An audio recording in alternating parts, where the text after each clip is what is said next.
Dia sudah bekerja.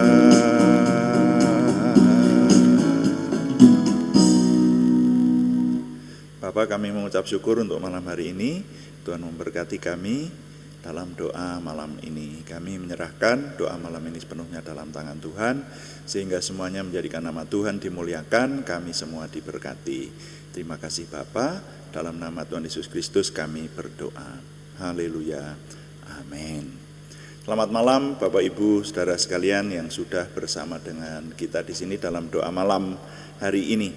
Nah, doa malam melalui online ini diadakan secara iman Kristiani dengan dasar keyakinan kepada Tuhan Yesus Kristus, Yeshua HaMasyiah, Juru Selamat dunia, Imam Besar Agung kami. Dan kitab firman Tuhan yang didokumentasikan dalam kitab suci Perjanjian Lama serta Perjanjian Baru menjadi pegangan kita, menjadi pegangan kami.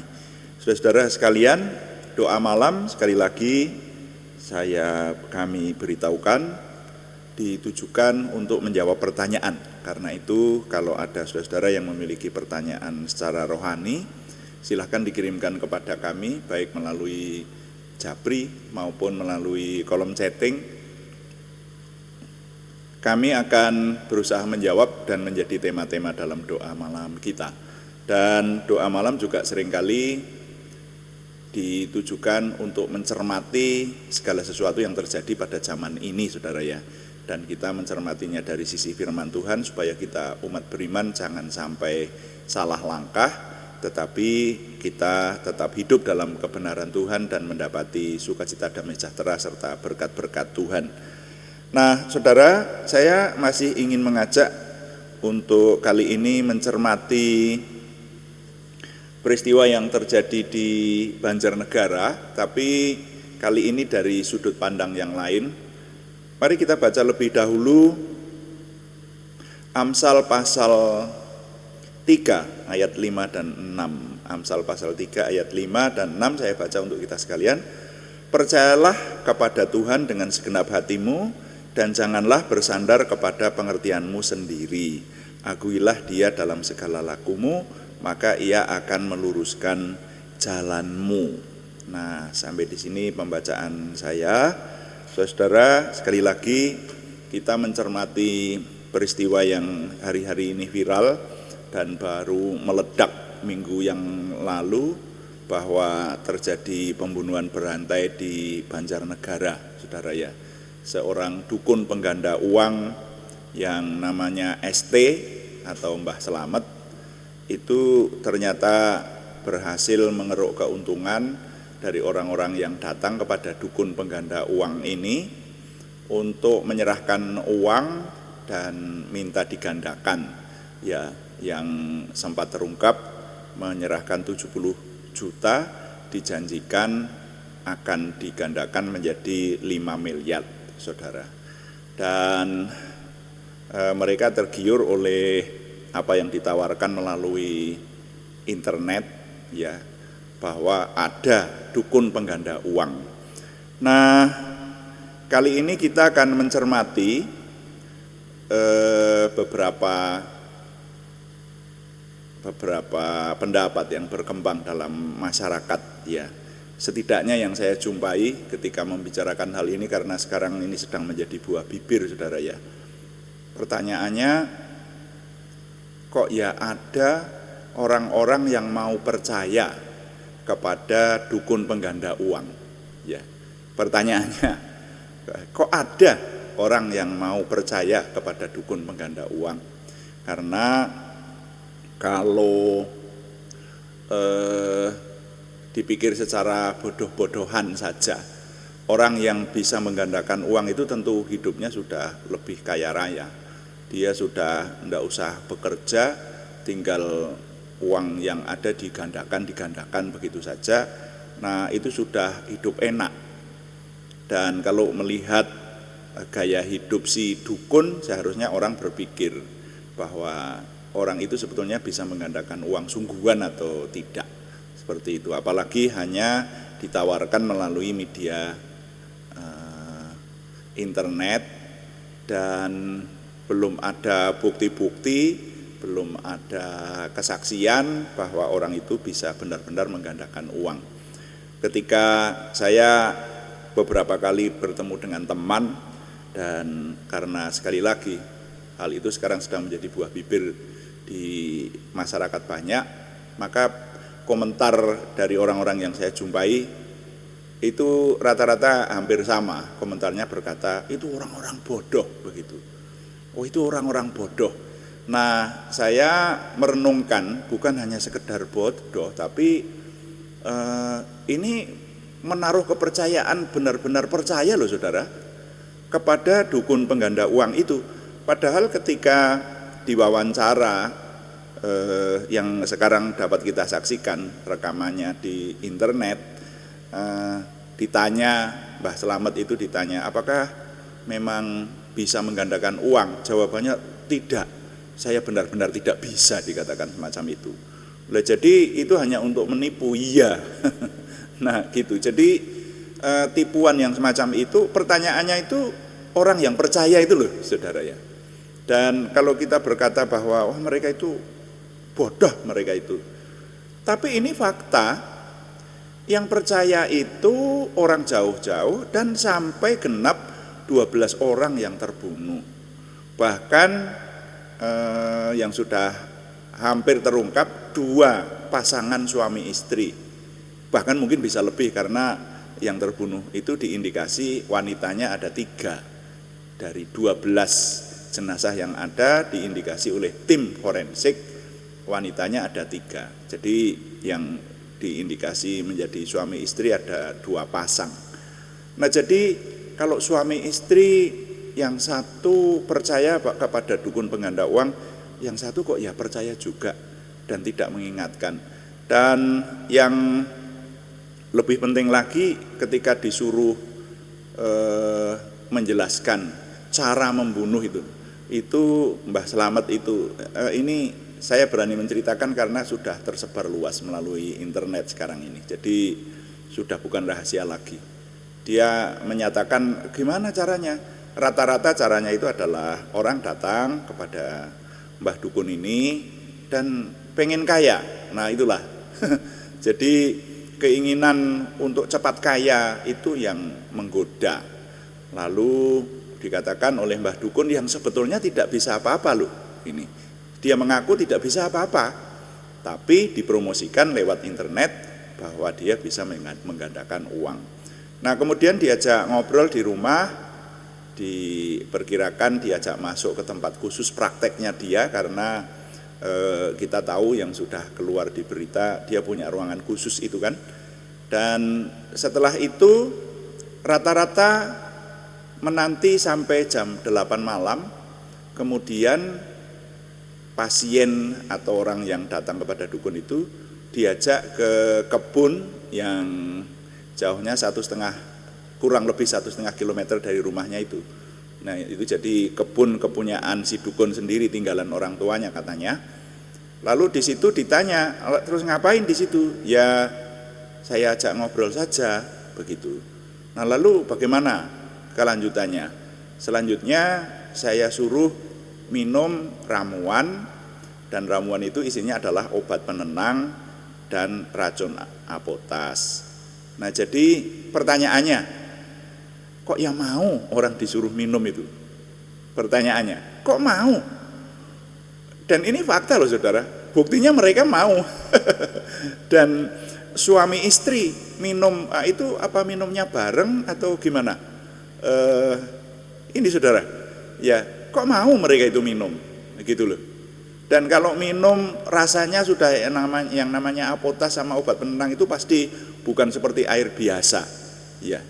Itu kok ya diminum dihabiskan, begitu. Karena sampai disuruh menceritakan dengan detail itu oleh Pak Kapolres Banjarnegara itu, dan si dukun menjelaskan, ya biasanya kalau setelah minum itu 5 menit muntah sedikit, kemudian sudah tidak bisa apa-apa lagi, gitu. Lalu dia menambahkan, wah itu ajaib kok ramuan itu, wow. Orang-orang di sekitarnya yang ikut merekam itu sampai berkata, wah gitu kok masih ajaib gitu loh. Jadi si dukun berkata, ini ajaib ramuan itu. Waduh, membunuh orang kok enak banget seperti itu. Dan yang menjadi pertanyaan itu ini, kok mereka mau gitu loh minum itu, ya. Dan bahkan suami istri lagi, 2 orang disuruh minum itu percaya. Jadi kuncinya terletak kepada kata percaya ini. Percaya kepada si dukun bahwa dukun itu bisa menggandakan uang. Padahal saudara nanti bisa ngecek itu, rekamannya banyak itu. Ketika ditanya, memang kamu bisa menggandakan uang? Tidak bisa. Hanya menipu saja. Wah, nah ini. Jadi belajar dari peristiwa ini berarti kesimpulannya masyarakat kita, masyarakat di tengah bangsa dan negara ini, terbukti itu orang-orang jauh karena disebutkan daerah-daerah dari mayat yang ada itu diperkirakan dari mana itu, dari Lampung, terus dari Jakarta, dari Yogyakarta ada beberapa, dari Cirebon, terus mana lagi yang disebutkan kemarin itu. Itulah, jadi orang-orang jauh, tidak ada orang yang di dekat sini malahan. Jadi seluruh Indonesia, atau setidaknya meliputi wilayah yang luas, masyarakat kita ini masih percaya kepada hal-hal yang berupa mistik. Jadi hal-hal yang berupa dukun, berupa hal-hal gaib di luar Tuhan. Ini di luar Tuhan sudah jelas kalau itu. Kalau namanya menggandakan uang itu sudah jelas. Siapapun akan memiliki bayangan itu bukan dari Tuhan. Masa Tuhan menggandakan uang, menyuruh malaikatnya menggandakan uang, kan tidak begitu. Ya, jadi ini yang menjadi perenungan kita. Masyarakat kita itu masih mudah dibohongi, dan oleh seorang petani lagi, ya orang sederhana lah, ya kita melihat itu residivis karena dia Mbah Slamet atau Mbah ST ini pernah terlibat dalam pemalsuan uang, ya beberapa tahun yang lalu seperti itu. Jadi percaya kepada seorang penjahat, ya yang adalah orang, ya kalau menurut saya sebetulnya intelek banget, ya enggak lah, cenderung dapat dikatakan kalau melihat penampilannya dan seterusnya itu orang yang tidak intelek.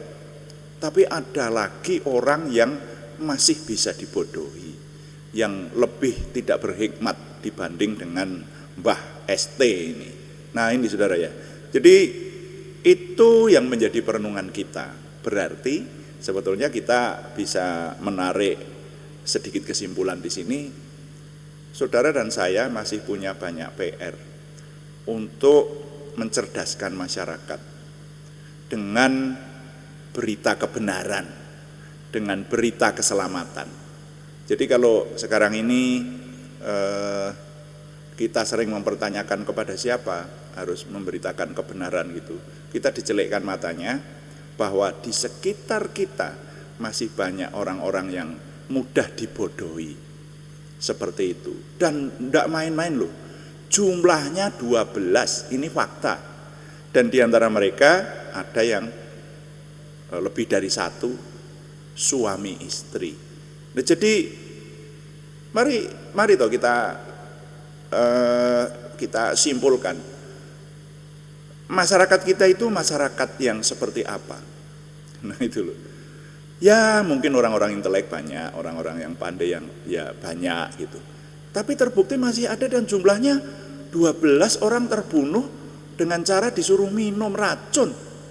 Nah kok ya mau? Itu loh saudara. Nah jadi itu memberikan kesadaran kepada kita. Yang pertama, kita sendiri jangan menjadi orang bodoh, kan begitu.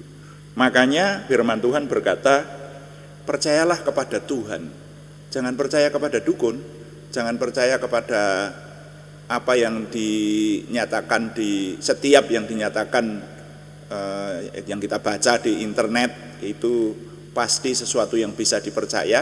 Nah sekarang terbukti ada, kalau menurut saya berita-berita yang ada itu hampir separuh, paling tidak mendekati separuh itu hoax. Itu bukan hanya saya yang menyimpulkan, tetapi ini fakta ya. Jadi setiap kita menerima informasi, kecuali dari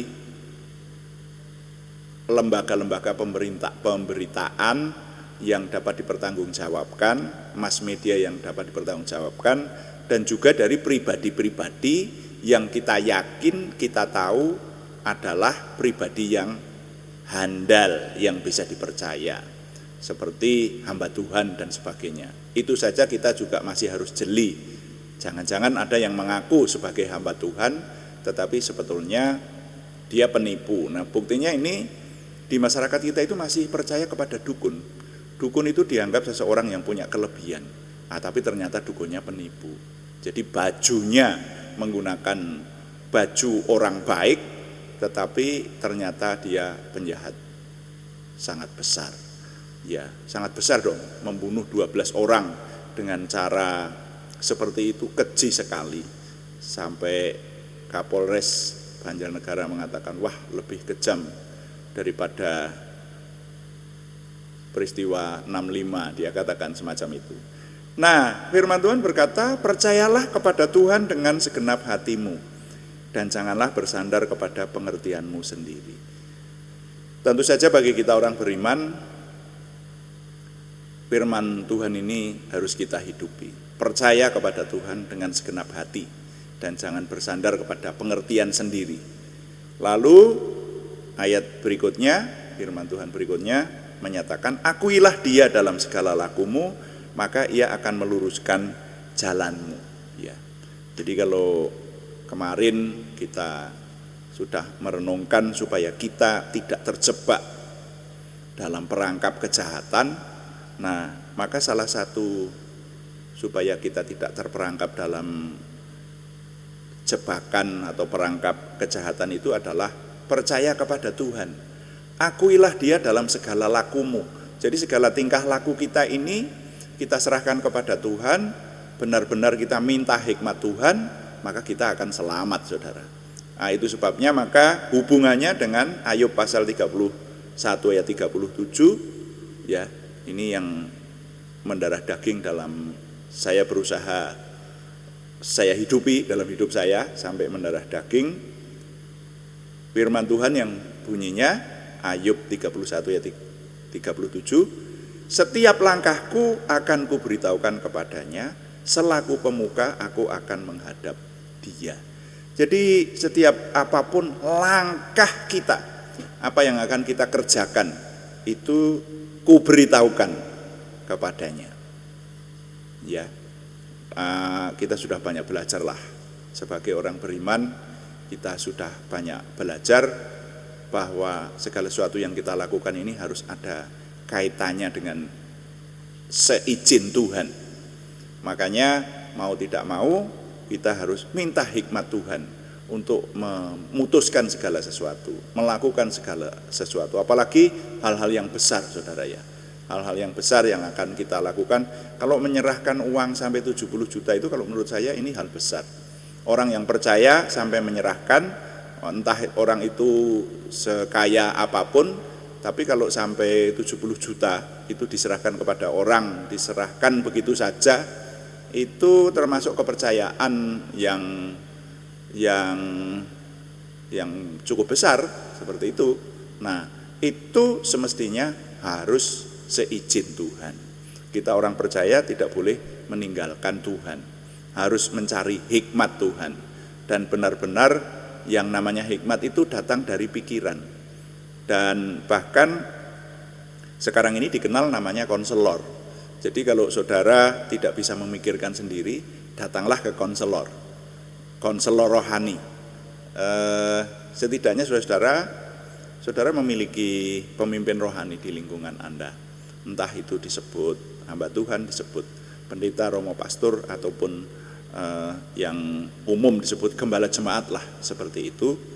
Atau bahkan kalau di sini semua yang mendengar suara saya ini, saudara bisa menghubungi kami di sini. Kalau mau melakukan sesuatu yang besar, serius, saya menyatakan, ya barangkali banyak dari saudara yang khususnya yang tempat tinggalnya jauh dari kami di sini, itu jarang atau bahkan mungkin belum pernah datang kepada kami untuk mendiskusikan sesuatu, rencana-rencana besar, atau istilah resminya konseling, saudara ya.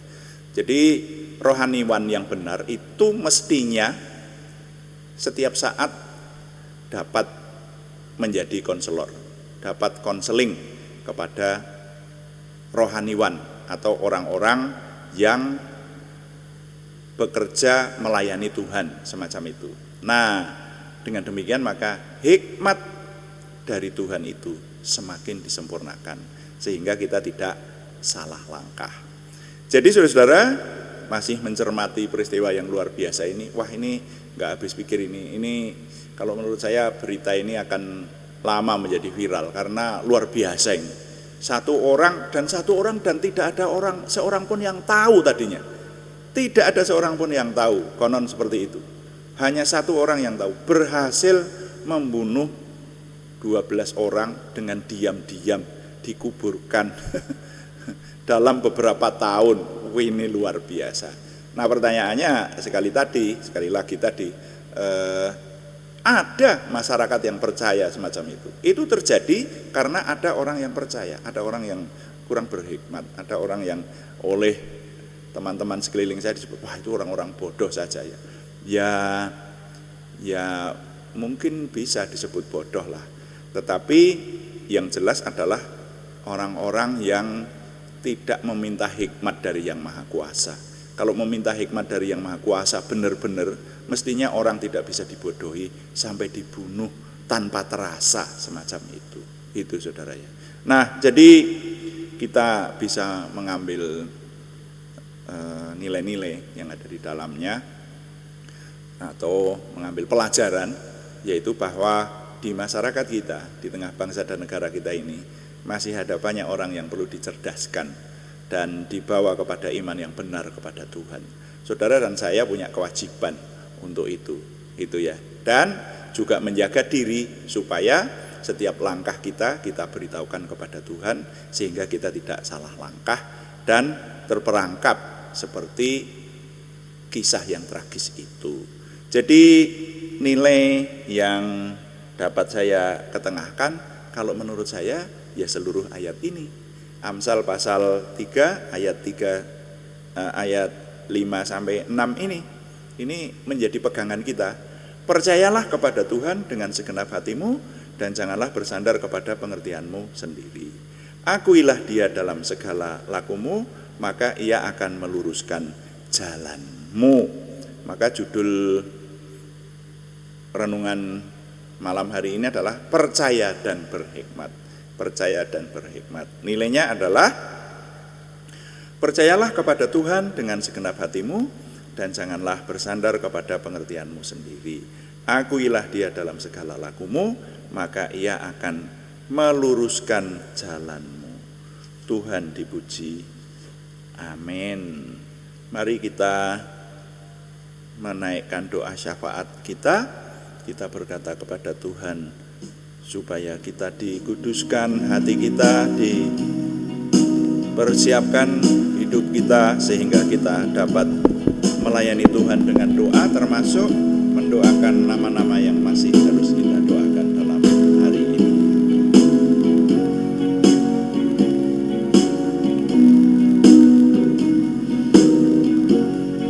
Kuduskan tempat ini untuk kami berdoa.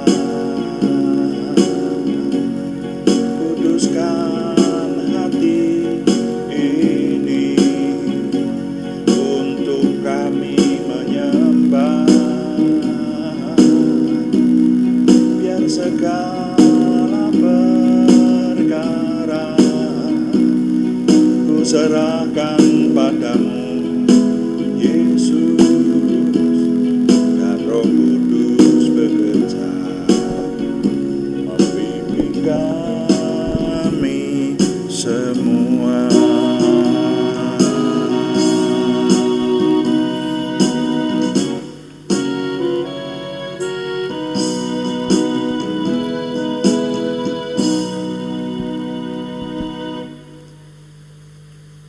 Bapa, kami mengucap syukur untuk doa malam hari ini. Kami mengucap syukur Tuhan mengingatkan kami melalui firman-Mu dan juga mencermati hal-hal yang terjadi di sekeliling kami yang menjadi berita dan menggegerkan sehingga kami harus mencermatinya supaya kami mampu menghadapi dunia dengan zaman yang semacam ini. Termasuk kami, Tuhan ingatkan akan tugas-tugas kami mencerdaskan kehidupan bangsa sehingga orang-orang di sekeliling kami menerima kabar iman, kabar keselamatan, kabar kebenaran, dan semua kami diselamatkan dalam nama Tuhan Yesus Kristus. Terima kasih Bapa di surga. Kami mengucap syukur untuk firman-Mu ini, dan biarlah firman-Mu kami hidupi dan kami meraih sukacita damai sejahtera dalam seluruh hidup kami. Kami sekarang berdoa untuk bangsa dan negara kami. Mohon Tuhan yang memberikan kesejahteraan, termasuk kota-kota di mana kami tinggal.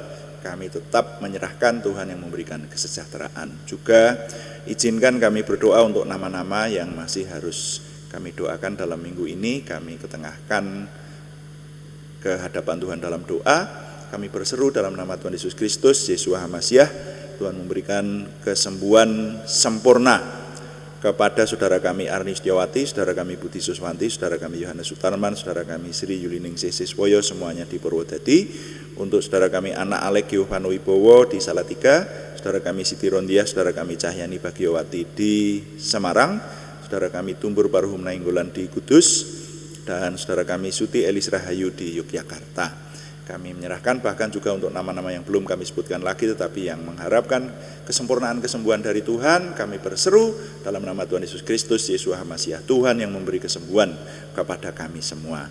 Terima kasih juga pergumulan selain kesembuhan, yaitu pergumulan dari saudara kami Yohana Asri Sabtorini di Kediri dan saudara kami Warsiti di Surakarta. Kami mohon Tuhan yang menjawab doa memberikan jalan keluar sehingga pertolongan Tuhan nyata buat kami. Terima kasih Bapa di surga, kami mengucap syukur. Kami menyerahkan segala yang kami kerjakan dalam hari-hari ini, termasuk pelayanan kepada Tuhan onsite maupun online. Kami menyerahkan Tuhan yang memberkati, dapat kami sempurnakan menuju kepada kesempurnaan Tuhan sendiri. Kami mengucap terima kasih. Setiap hari Tuhan membawa kami semakin memiliki pengenalan akan Tuhan, percaya diri bersama Tuhan, antusiasme, optimisme, semangat dan bergairah menyambut masa depan kami untuk menang bersama dengan Tuhan. Terima kasih Bapa, kami mohon Tuhan yang menyempurnakan doa kami oleh pertolongan dan pimpinan Roh Kudus, karena semuanya kami persembahkan dengan mantap percaya dalam nama Tuhan Yesus Kristus Juru Selamat kami. Haleluya, amin. Demikian doa malam hari ini, dan kami tetap memberitahukan bahwa doa malam dilaksanakan setiap hari Senin sampai Sabtu, saudara-saudara. Hari Minggu dan hari-hari besar Kristiani terutama kami libur, saudara, ya, memberi kesempatan untuk dapat mempersiapkan ibadah di tempat masing-masing. Seperti kemarin Jumat Agung juga tidak ada doa pagi maupun doa malam, karena seharian itu banyak jemaat Tuhan yang mengadakan ibadah baik pagi maupun sore. Jadi hari Senin sampai Sabtu di luar hari-hari ibadah rutin tentu saja. Dan kecuali doa pagi juga ada doa malam, yaitu jam 6 atau jam 18 waktu Indonesia Barat. Saudara yang mengikuti live streaming pada jam-jam tersebut, tapi kalau yang terlambat masih tetap bisa mengikuti renungan kami yang kalau doa pagi secara berkesinambungan, yaitu membuka di channel kami setelah tayang tentu saja. Terima kasih kepada semua yang sudah memberikan dukungan kepada kami. Kami tetap mengharapkan dukungan Anda, setidaknya dukungan doa. Juga terima kasih yang belum memberikan subscribe, berkenan memberikan subscribe, like, komen, dan share. Bagikan kepada teman-teman lain sehingga lebih banyak lagi yang diberkati bersama dengan kita. Selamat malam, Tuhan memberkati. Amin.